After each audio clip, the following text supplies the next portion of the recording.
வேண்டா, அப்ப முஸ்லிம்கள் என்ன செய்யணும், கடுமையா யோசிக்கணும்.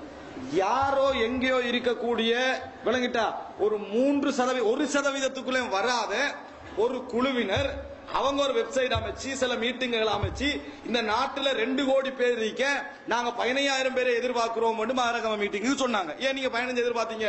1 லட்சம் எதிர்பார்க்க வேண்டியதானே? ஏன் நீங்க 15 எதிர்பார்த்தீங்க? 10 வந்தார்கள், வரல 4 தான் வந்தது, 4 தான் வந்தது. அப்ப அந்த மாதிரி அறிவிப்பு செய்யக்கூடிய ஒரு அமைப்பை நம்ம என்ன நினைக்கணும் தெரியுமா? நம்ம பயப்படுறதுதான் 2.5 கோடி யூதர்களை 160 கோடிக்குள்ள வளர்த்தது மாதிரி ஆகிடும். நம்ம பயப்படுறதா இருக்கு. 160 கோடி பேர் இருக்கிறோம் முஸ்லிம்கள், 2.5 கோடி யூதர்கள் தைரியமா இருக்கிறதுக்கான அச்சம் தான். நம்ம எலும்பி யுத்தம் ஒன்று செய்தால் யூதர்கள் போயிடுவாங்க. ஆயுத பலம் எல்லாம் நிக்காது. விளங்கிட்டா? அவன் அல்லாஹ் தஆலா சொல்ற கோட்டைக்கு பின்காலையும் தான் அந்த குரூப் யுத்தமே செய்யறது. முன்னுக்கு வரவே மாட்டார்கள். குல்லமா அவுகது நார், அதாவது அவர்கள் யுத்தத்துக்கான நெருப்பு மூட்டுறவங்க தான் அவங்க. உலகமா யுத்தத்துக்கு பின்காலே அவங்க தான் இப்ப எல்லாத்துக்கு பின்கால அப்படி இருப்பாங்க. அப்ப முதலாவது நாங்க இதுல புரிஞ்சுக்கணும் தெரியுமா, இவர்கள் ஒரு சொற்ப தொகையினர். ஆனால் அவருடைய தவறான பிரச்சாரத்தின் காரணமாக ஒரு 0.5%, அதாவது 50% மக்கள் வேணுமென்று அதை நம்பி இருக்கலாம். சரியாத்தான் இருக்குது, சொல்றது சரிதான், ஒரு 50% மக்கள் நம்மளுக்கு தேவையில்லாத வேலை, இதை விட்டு விடலாம் என்று நினைக்கலாம். அன்புள்ள சகோதரர்களே, ஆனால் ஒரு நாள் அவங்கள ஒண்டாய்க்கிறாங்கன்னு மட்டும் நினைச்சிருவாங்க. தஹ்சபுஹும் ஜமீஅன் வ குலூபுஹும் ஷத்தா. எப்பவும் உள்ளம் என்னது பிளந்துதான் இருக்கிறது.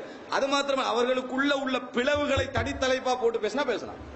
தனித்தலைப்பா கொள்கை ரீதியான பிளவுகள், சண்டை, அடி, உத, விளங்கிட்டா என்ன நடந்து கொண்டிருக்குது. இப்ப போற மேட்டர்ல தலைமையகத்துக்கு அவங்களுக்குள்ள பிரச்சனை என்ன விளங்கிட்டா, இதுல கவர்மெண்ட் படுகிற அச்சம் அல்லது பின்னணி எல்லாம் என்ன செய்யலாம், நம்ம இதுல விளக்கலாம். ஆனா நாங்க சந்தர்ப்பமா இருக்கணும், எங்களைய வச்சு அரசியல் நடத்துறவங்களுக்கு சந்தர்ப்பம் கொடுத்துடக்கூடாது.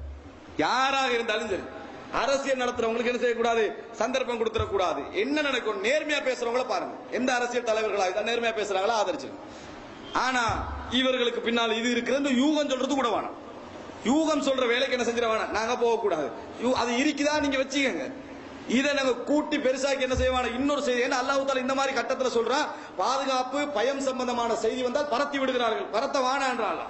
இந்த மாதிரி விஷயத்தில் நாங்கள் என்ன செய்ய வேண்டும், அவதானமாக இருக்கணும், அச்சப்படக்கூடாது. ஆனா ஒரு முடிவில் இருக்கணும், நாங்கள் தீவிரவாதிகள் அல்ல, நாங்கள் சண்டையை தூண்டுகின்றவர்கள் அல்ல, எங்களிடத்தில் ஆயுதங்கள் இல்லை, இவ்வளவு ஒரு தீவிரவாதத்தை ஒழிச்ச ஒரு அரசாங்கத்துக்கு இதை பிடிக்கிற ஒரு பெரிய வேலையும் இல்லை. ஆனால் எமது உடைமை, எமது உயிர், எமது சொத்து, எமது மார்க்கம், எமது பள்ளிவாயல், அதுல கை வைக்கின்ற நேரத்தில் அரசாங்கம் பாதுகாப்பு கொடுக்கணும். அதுக்கு தான் அரசாங்கம் அதை தவறினால் எங்கள் உயிர்களுக்கு மேலால் நாங்கள் அதை பாதுகாப்போம். அதுல உறுதி நிற்கும். இந்த உறுதியில நீங்க ஊரு கூடுற நேரத்தில் ஊரே கூடாம 4 பேர் இருந்தாலும் மரணியுங்கள், மறுமையில உங்கள் மீது அல்லாஹ் தஆலாவுடைய பாவ மன்னிப்பு நிச்சயம் உண்டு. ஏன்னு கேளுங்க, நம்ம முதலாவது கை வைக்க முந்தி அவனுக்கு தெரியாது இந்த பள்ளிக்குள்ள கை வச்சா என்ன ஆகும்னு தெரியாது. முஸ்லிம்களுக்கு தான் தெரியும், அவங்க தான் 20-30 பள்ளி உடைச்சிக்கிறாங்க, விளங்கிட்டா? அவங்களுக்கு தெரியாது பள்ளிக்குள்ள அவன் இதுவரைக்கும் கொல்லல, பள்ளிக்குள்ள அவன் இதுவரைக்கும் குர்ஆனை எரிக்கல, பள்ளிக்குள்ள கண்ணாடி எல்லாம் உடைக்கல, பள்ளியை மினாரா உடைச்சு கீழே போடல, பள்ளியில நெருப்பு பத்த வைக்கல. அவன் எங்கடவங்க தான் எல்லாம் செஞ்சுக்கிறாங்க. செஞ்சிக்கிற டைம்ல இந்த மாதிரி ஒரு இதை சொன்னா சொல்லுவோம், இந்த டைம்ல இனத்துவ விஷயத்தை பேசுறாங்க, இதை பேசித்தான் ஆகணும், விளங்க வேண்டிய கட்டம்.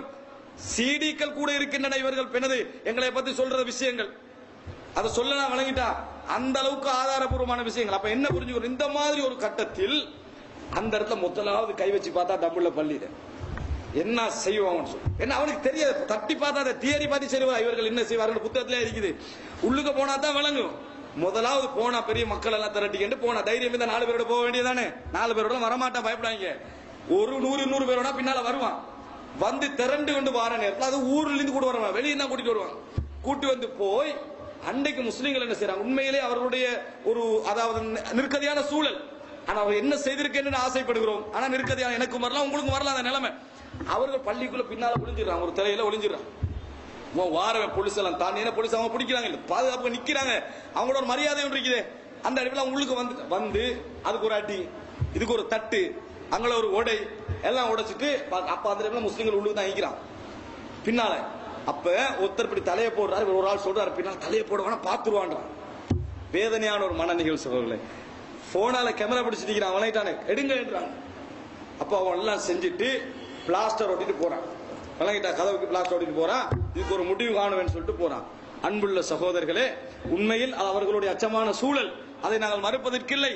ஆனால் அவர்களுக்கு நாம் இன்னொன்றை நாங்க விரும்புறோம் என்ன தெரியுமா, இந்த மாதிரி ஒரு கட்டம் அவன் நடந்து முடிஞ்சோடனே அவன் பார்த்தான் ஒன்று இல்ல, நம்ம என்னமோ நினைச்சு ஆதரிக்குது இந்த தலைமைக்கு எல்லாம் பிரட்டி விட்டுருவாங்க உலகில் ஒன்று இல்ல. ஸ்டார்ட் 2 சின்ன சின்னதா ஆரம்பிக்கும், 2, 3, 4, 5 அப்படி ஆரம்பிக்கும். முஸ்லிம்கள் அமைதியாக இருக்க வேண்டும்.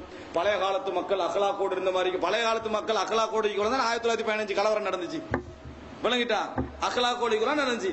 இது அகலாக்கோடு சம்பந்தப்பட்ட, இது கம்பல்சரியா திட்டமிட்டு பர்பஸ்லி நடக்கக்கூடிய ஒரு விஷயம். திட்டமிடாம தெரியாத விஷயங்களுக்கு சில மார்க் அறிஞர்கள் பேசுறாங்க. நான் குறை சொல்றதுக்காக சொல்லல, வட்லாபம் கொடுங்க புரியாணி கொடுங்கன்றாங்க. கொடுத்தா நல்ல விஷயங்களையும் பேசிட்டு வட்லாபம் கொடுத்து புரியாணி கொடுத்தா சரியாயிருமா? அந்த பிரச்சனை தெரியாம வர பிரச்சனைகள். முஸ்லிம்களை பத்தி மிஸ் அண்டர்ஸ்டாண்டிங் கொடுத்தா அடே முஸ்லிம்கள் எவ்வளவு நல்லா இருக்கிறாங்க விட்டுருவாங்க. இப்ப படிச்சுட்டு வர பிரச்சனை, இவங்களுடைய வளர்ச்சி என்ன, இவங்க சர்வதேச தொடர்பு என்ன தெரிஞ்சுக்கணும் வர பிரச்சனைகள். அதனால் அன்புள்ள சகோதரர்கள், இந்த மாதிரி கட்டத்தில் என்ன செய்திருக்கணும் தெரியுமா, செய்யணும் தெரியுமா? நம்ம ஆயுதங்களுக்கு எல்லாம் இல்லை தயாராக, எங்களுக்கு கவர்மெண்ட் தான் எங்களை பாதுகாக்கணும், நாடு நடிப்பில் அரசாங்கம் தான் எங்களை பாதுகாக்கணும். ஆனால் அரசாங்கம் தயாராகாது விட்டால் இந்த வார்த்தையை எந்த மொழியில நம்ம சொல்ல தயாராக இருக்கும். அதான் நான் சொல்ல வருகிறது. இதுல நம்ம பயந்து வைங்களே, அதான் நம்மளோட வீழ்ச்சி. நாங்க அரசாங்கம் எங்களை பாதுகாக்கணும் முதல்ல சொல்லுங்க, அதான் கவர்மெண்டுடைய பொறுப்பு. ஆனால் நம்மளோட பள்ளிக்குள்ள கூட்டமா அடிக்க வராங்க. எங்கட கடமை என்ன தெரியுமா, அரசாங்கம் தரணும், தரவில்லையா குடும்பம் சகிதமாக பள்ளிக்கு முன்னால தரணும். எங்கட உயிர்களுக்கு மேலால் பள்ளியில கை வச்சுக்க. நாங்க இங்க என்னது தீவிரவாதிகள் இல்ல, ஆனால் எம்மது சொத்துல கை வச்சு உடமையில கை வச்சு நம்ம கையேந்தினா உங்களை தீவிரவாதி என்று சொல்லிட்டு போட்டு மட்டும் கேட்கிறேன். எங்கட உயிர் போக போகுது, உடமை போக போகுது, வாழ்க்கை போக போகுது, பள்ளி போக போகுது, செத்துக்கொள்ள சாகக்குள்ள கோழையா சாகணும்னு சொல்றாங்களா? இந்த உபதேசம் அல்லாஹ்வுக்காக வேண்டி செய்ய வேண்டாம். இந்த கண்டு விளங்குங்க. எல்லாராலும் என்ன செய்ய முடியும்? மசூரா பண்ண முடியும், ஆலோசனை சொல்ல முடியும், அவர்களால் முயற்சி செய்ய முடியும். எல்லா தலைவர்களால யாரையும் குறை சொல்றதுக்கு இல்லை, முயற்சி தான் செய்ய முடியும். ஆனா திட்டமிட்டு நடந்தா என்ன செய்யலாம் அவங்களால? அவர்கள்ட்ட வீட்டுக்கு அவங்க இதைத்தான் கடைபிடிக்கணும். எங்கட இடத்துக்கு மட்டுமல்ல, அவங்களோட இடத்துக்கு இதுதான் கடைபிடிக்க வேண்டி வரும். அவர்களால் ஒண்ணும் செய்யலாது. எங்கட பள்ளியில கை வைக்க வராங்கன்னா குடும்ப சபை சகிதமாக நான் இங்க திரளுவோம். மண் குத்தின தூண மாளிகி ஃபஹுவ ஷஹீத். யார் தன் சொத்துக்காக போராடி மரணித்தாரோ அவர் ஷஹீத். தூண அஹ்லிஹி ஃபஹுவ ஷஹீத். மானத்துக்காக போடி மரணித்தார் ஷஹீத். தூண அஹ்லிஹி ஃபஹுவ ஷஹீத். குடும்பத்துக்காக போராடி மரணித்தார் ஷஹீத் என்று சொல்ல வேண்டாம். ஏன் சொல்லக்கூடாது?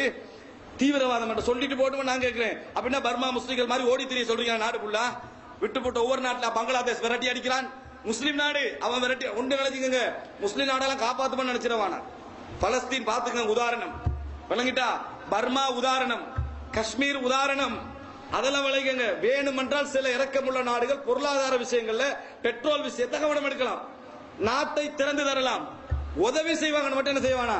இறங்கி உதவி செய்வாங்க மட்டும் நம்பிடுவான்.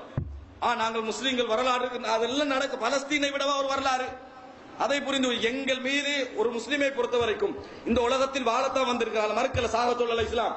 ஆனால் வாழ்க்கையா இறைவனுடைய மார்க்கமா என்று வந்தால், வாழ்க்கைதான் வாழ்க்கையா இறைவனுடைய மார்க்கமா என்று வந்தால், கோழைகளாக வாழ்வதை விட வீரர்களாக மரணிப்பது நல்லது என்பதை புரிந்து கொள்ள வேண்டும். அன்புள்ள சகோதரர்களே, நபிமார்களுடைய வரலாறும் நபித்தோழர்களுடைய வரலாறும் பெரும்பான்மையில் சிறுபான்மையாக வாழ்ந்த முஸ்லிம்களது வரலாறுகள் படிச்சு பாருங்க. எல்லா விஷயத்திலும் அவரவர்கள் தனித்தனியே மரண பயம் இல்லாமல் மரணித்தார்கள் என்ற செய்தியை நீங்கள் பார்ப்பீர்கள். ஒரு செய்தியை மாத்திரம் நான் சொல்லுகிறேன் சகோதரர்களே. நபியர்கள் உஹது யுத்தத்துக்கு பின்னால் தோல்வி அடைந்த அந்த காலகட்டத்தில் உங்களுக்கு தெரியும், ஹராம் இப்னு மில்ஹான் அவர்கள் நபி அவங்க பிரச்சாரம் செய்ய அனுப்புனாங்க சிறுபான்மையான ஒரு பிரதேசம், நஜித் பிரதேசத்துக்கு. அவர் 70 பேரோட போறாங்க. குனூத்தோடு சம்பந்தப்பட்ட செய்தி. 70 பேரோட போறாங்க. 70 பேரோடு போன நேரத்தில் தூதுவராக அவர் பேசிக்கிட்டு இருக்கிறாங்க. பின்னால் அம்ப என்ன செய்யறாங்க? ஏத்தி விடுறாங்க. வெளியே வந்துட்டு அவர் போற யுத்தத்துக்கு போகல, சண்டைக்கு போகல, பேச்சுவார்த்தை மார்க்கத்தை சொல்ல போனது, நாடு கேட்டு போகவும் இல்லை. அப்ப முஸ்லிம்கள் சின்ன மைனாரிட்டியாக இருந்து தோல்வி அடைஞ்ச கட்டம், எல்லாரும் அமைக்கி விடுவோம் நினைச்ச கட்டம். அப்ப குத்துப்பட்ட உடனே ஒரு முஸ்லிமுடைய மனோநிலை அவர வாயில வழங்குது. என்ன?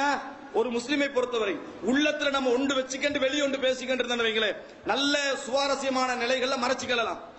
ஆனால் ஆபத்தான கட்டத்தில் மறைக்க முடியாது. வெளியே வர நம்ம குணம் வெளியே வரத்தான் பார்க்கும். அப்ப உண்மை வெளியே வந்துடும். ஏன் நம்ம பயந்துட்டு வெளியே வந்து. ஆனால் நபித்தோழர்கள் மரணத்தை எதிர்பார்த்து தான் அந்த நாட்டில் வாழ்ந்து கொண்டிருந்தார்கள் என்பதற்கு என்ன ஆதாரம் என்றால், அப்படி குத்தி விட்ட உடனேயே யார் குத்தி என்று தெரியாது, அட எதுக்குடா என்னைய குத்துறான்னு தெரியாது. அவர் என்ன சொன்னார் தெரியுமா? ஃபுஸ்து வரப்பில் கஅபா, கஅபாவின் இறைவன் மீது ஆணையாக நான் வெற்றி பெற்று விட்டேன். அன்புள்ள சகோதரர்களே, அந்த வார்த்தை அவர் சொல்றாராக இருந்தா எந்த அடிப்படையில் சொன்னாரு? விழுந்துட்டாரு. அப்படி உழுற நேரத்தில் முதலாவது ரத்தத்தை அப்படி எடுத்து முகமெல்லாம் தோய்த்துக்கிட்டு விழுந்தார். ஃபுஸ்து வரப்பில் கஅபா ஹராம் இப்னு மில்ஹான் ரலியல்லாஹு அன்ஹு மரணித்தார்கள். சகோதரர்களே, இந்த வரலாறு எங்களுக்கு எதை சொல்லி காட்டுது? மரணித்து விழுகின்ற நேரத்தில் அல்லாஹும்ம அப்லிக் நபியக், யா அல்லாஹ் உனது தூதருக்கு எத்தி வைத்து விடு. இன்னா கத் ரதீனா அன்க, நாம் உன்னை பொருந்திக் கொண்டுதான் மரணிக்கிறோம் என்ற செய்தியை சொல்லிவிடு. மரணிக்கின்ற நேரம் நம்முடைய குடும்பத்தை பிரிகிற மாதிரி பிரிவல்ல, சிறந்த நபியை, சிறந்த தோழர்களை, சிறந்த நாட்டை பிரிகின்ற பிரிந்தார்கள். அன்புள்ள சகோதரர்களை, நம்மளுக்கு இது வர வேண்டும். இது வராமல் ஒரு நாளும் நாங்க தைரியமா நிற்க முடியாது. எப்ப தெரியுமா தைரியமா நிற்போம்? எங்களது கடன்கள், எங்களது கடமைகள், ஹுக்கூக்குல் இபாத், அடியார்களுக்கு செய்ய வேண்டிய கடமைகள் எப்ப எழுத்துல நம்மளுக்கு ரெடியா இருக்கணும். எந்த நிமிடமும் மரணிக்க தயாரான வாழ்க்கை அப்படித்தான் இருக்கும். அல்லாவுக்கு செய்த பாவங்களை பொறுத்த வரைக்கும் மன்னிப்பை கேட்டுக்கொண்டிருக்கணும். யா அல்லாஹ், இந்த கட்டம் நான் மரணிக்கிற கட்டமா இருக்குது, என் உயிரை எடுத்துக்கொள். நீ மன்னிப்பதை தவிர வேற எந்த தடையும் எனக்கும் சொர்க்கத்துக்கு இடையில இல்லை. யுஃபரு லிஷஹீதி குல்லு தம்பின் இல்லத்தைன், ஷஹீதுக்கு எல்லா பாவம் மன்னிக்கப்படும், கடனை தவிர. அதான் நீங்க எழுதி வச்சு பொறுப்பு கொடுத்துட்டு போறீங்க. அன்புள்ள சகோதரர்களே, இந்த முடிவுக்கு முஸ்லிம்கள் வருவார்களாக இருந்தால் ஒரு நடக்கும். முஸ்லிம்களை எல்லாரும் குடும்பத்தோட தாரை வார்க்க சொல்கிறார்கள் என்று சொல்லக்கூடாது. இப்படி போகாட்டி 4 பேர் கீழே விழாது விட்டால் இந்த சமுதாயத்தில் நல்ல மக்கள் வாழ முடியாது. இந்த மாதிரி ஒரு ஆர்ப்பாட்டம் நடந்ததுன்னு வைங்களே, எல்லாரும் திரண்டு வந்தா ஓடிடக்கூடாது. எங்களுக்கு மேலால அடி, எங்க மேலால விட்டு நாங்க இதுக்குள்ளதான் இருப்போம். எங்கட பள்ளி வாயல்கள் ஃபத்துப்னா மா ஷாஹிதீன் விளங்கிட்டா, அது விளங்கணும். ஹஸ்புனல்லாஹு வ நிஅமல் வக்கீல், அல்லாஹ் எமக்கு போதுமானவன் இருக்கணும். அது அல்லாஹ் டெஸ்ட் பண்ணினான். உஹது யுத்தத்தில் முஸ்லிம்கள் தோல்வி அடைந்து எல்லாரையும் தூக்கிக்கிட்டு போறாங்க சோர்வு நிலையில. மக்கள் வந்து சொல்றாங்க, இன்னன்னாஸ கத் ஜமஅு லக்கும் ஃபக்ஷௌஹும், எல்லாரும் ரெடியாறாங்க, மறுபடி பயந்துக்கங்க. தோல்வி சுமந்து கொண்டு போறாங்க, எல்லாம் ரெடியாறாங்க, பயந்துக்கங்க. என்ன சொன்னாங்க தெரியுமா? ஃபஸாதஹும் ஈமானா, ஈமான் அதிகரித்தது. வகாலு ஹஸ்புனல்லாஹு வ நிஅமல் வக்கீல், அல்லாஹ் எங்களுக்கு போதுமானவன், பொறுப்பு சாட்டுப்படுகின்றவர்களில் அவன்தான் சிறந்தவன் வார்த்தை சொல்லணும். அன்புள்ள சகோதரர், மனைவிட்ட சொல்லி வைங்க, பிள்ளைகிட்ட சொல்லி வைங்க. உண்மையை சொல்ல போனா அந்த அளவுக்கு இங்க பயங்கரம் அல்ல. ஆனால் அந்த நிலைமைக்கு வருமாக இருந்தால் சொல்லி வைங்க. அவர்கள் திடமாடு உறுதியோடு இருப்பார்கள். நல்ல வார்த்தைகள் அவருடைய வார்த்தையில் உங்கள் மரணத்தின் பொழுது வரும். அந்த மாதிரி ஒரு நிலைமை வந்தால் அல்ஹம்துலில்லாஹ், நாம் எமக்கு பாதுகாவலராக இருப்போம். அல்லாஹ் தஆலா என்ன காரணம் சொல்றான் தெரியுமா? இந்த நாம் மார்க்கத்தில் உறுதியாக இருந்தவர்களுக்கு தான் நாம் பூமியை கொடுத்திருக்கிறோம். உறுதியாக இருந்தவர்களுக்கு தான் பூமியை கொடுத்திருக்கிறோம் என்ற வார்த்தை அல்லாஹ் ரப்பல் ஆலமீன் என்ன செய்திருக்கிறான், சொல்லி இருக்கிறான் என்பதை நாங்கள் மறந்துவிடக் கூடாது. அன்புள்ள சகோதரர்களே, இந்த பகுதியை நீங்கள் என்ன செய்ய வேண்டும்? மனதிலே வைத்துக் கொள்ள வேண்டும். எனக்கு தரப்பட்ட அந்த நேரத்துக்குள் என்னால் முடிந்த அளவுக்கு சில விஷயங்களை சொல்லி இருக்கிறேன். இன்ஷா அல்லாஹ் சந்தர்ப்பம் கிடைத்தால் இதை இன்னும் விரிவாக செய்யணும் என்ற ஆசையோடு முடித்துக் கொள்கிறேன். ஹாதா மா இந்தி வல் இல்மு இந்தல்லாஹ் வ அகூலு கௌலி ஹாதா வ அஸ்தக்ஃபிருல்லாஹ் லி வ லக்கும்.